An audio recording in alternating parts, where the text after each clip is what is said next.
Madam আপনার 300 টাকা হয়েছে। হ্যাঁ দাদা, আমি এক্ষুনি ইউপিআই করে দিচ্ছি।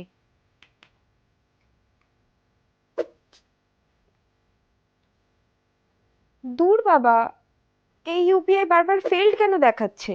ম্যাডাম আপনার টাকাটা এখনো আসেনি, একটু তাড়াতাড়ি করুন, পিছনে অনেক লাইন আছে। আরে দাদা, আমি তো তখন থেকেই চেষ্টা করছি, বারবার ধরে ফেল হয়ে যাচ্ছে।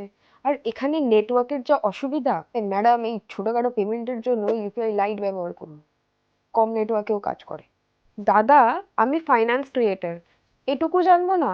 গত 1 বছর ধরে আমি ইউপিআই লাইট ইউজ করছি, ওটাতে শুধু এখন ব্যালেন্স নেই তাই। তো ম্যাডাম এতে অটো টপ আপ অপশনটা ব্যবহার করুন, যখনই আপনার ব্যালেন্স 500-র কম হবে অটোমেটিক টপ আপ হয়ে যাবে, আর আপনাকে এরকম সমস্যায় পড়তে হবে না। কিন্তু দাদা, আপনি এত কি করে জানলেন? আপনিও ফাইন্যান্স কন্টেন্ট বানান নাকি? ম্যাডাম আমি বিকিফাইতি বাংলা ফলো করি, আপনিও করেন।